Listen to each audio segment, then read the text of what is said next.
Before cities, before empires, before the noise of machines filled the air, the earth was a vast, breathing world of forests, rivers, deserts, and skies. And in those untouched lands lived the first peoples, the indigenous. They walked barefoot upon the soil that fed them. They sang to the rivers, spoke to the trees, and believed the stars were their ancestors watching from the heavens. Their world was not about owning the land, it was about belonging to it. Long before modern borders and maps, indigenous peoples flourished across every continent. In the Americas, vast nations of the Iroquois, the Navajo, the Inca, and the Maya built rich societies. In Australia, the Aboriginal peoples passed down dreamtime stories that explained the birth of the world. In Africa, tribes like the San of the Kalahari lived as hunters and gatherers, guided by the wisdom of survival. In Asia, Ainu people of Japan and the hill tribes of Southeast Asia preserved ancient traditions untouched by time. Each community developed a deep relationship with nature, hunting only what they needed, planting what they would later replenish. To them, life was a circle, every action returned to the earth. Soft tribal drumming fades in. Their myths told of sky spirits, animal guardians, and gods that walked among them.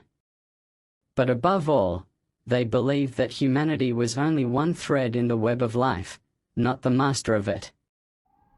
The daily lives of indigenous people were rich with rhythm and meaning. In the morning, hunters set out with bows, spears, or blowpipes, whispering prayers for forgiveness to the spirits of the animals they would hunt.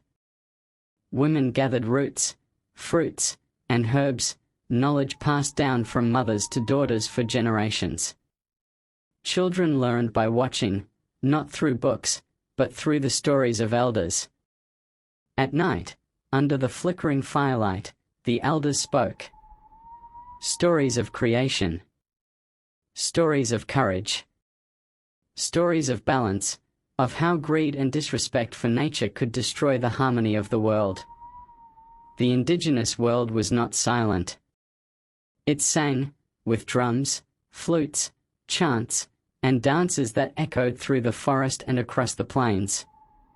Each beat of the drum represented a heartbeat of the earth itself.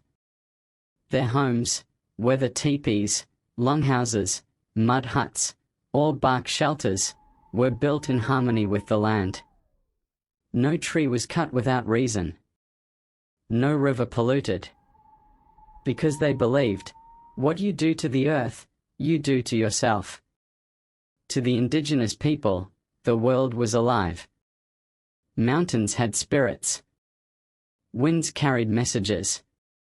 And every sunrise was a blessing from the Creator. In the Andes, the Quechua people worshipped Pachamama, Mother Earth, offering her coca leaves and corn in gratitude. The Native Americans spoke to the Great Spirit, thanking him for life and strength. The Aboriginal Australians painted sacred symbols on rock walls, eternal maps of spirit journeys.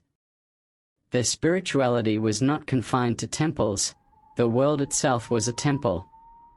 Every stone, river, and flame carried sacred energy.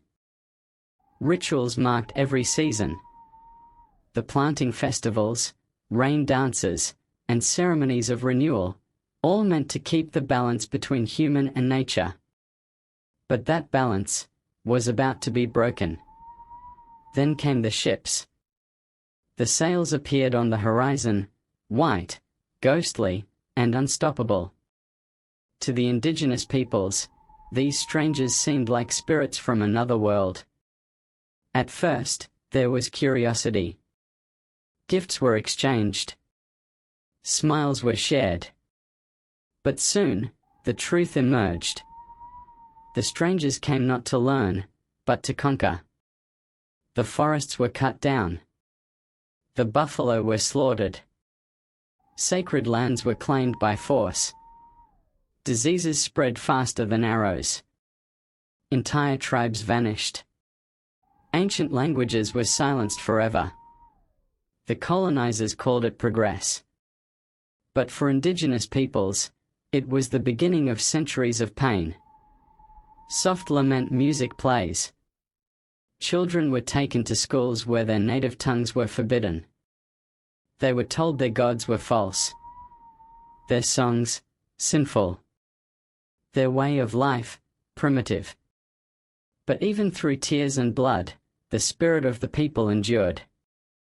For every land that was taken, there were those who stood up. In North America, Tecumseh and Sitting Bull fought to defend their nations. In Australia, Pemulwuy led resistance against British colonizers. In South America, the Mapuche warriors resisted Spanish invasion for centuries. In Africa and Asia, countless tribes rose to defend their homelands and traditions. They fought not for gold, not for power, but for their right to exist. And even when weapons fell silent, their cultures lived on, hidden in songs, stories, and whispered prayers. Background music shifts to hopeful tone. Grandmothers still told the old legends. Dancers still painted their bodies in sacred colors. Shamans still healed the sick with herbs and chants. The colonizers took much, but not everything. Because the spirit of the earth cannot be conquered. Today, indigenous people still walk among us, proud and strong. They speak their languages again. They celebrate their ancestors openly. And they fight for the forests, rivers, and lands that once gave life to all. From the Amazon to the Arctic, from the deserts of Australia to the plains of Africa, their voices rise once more. They remind the world that progress without respect is destruction.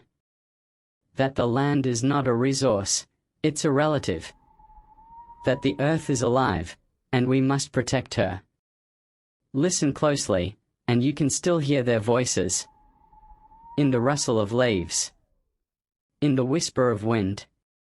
In the cry of an eagle soaring high. Because the story of indigenous people is the story of us all. A story of resilience, wisdom, and the unbreakable bond between humanity and the earth.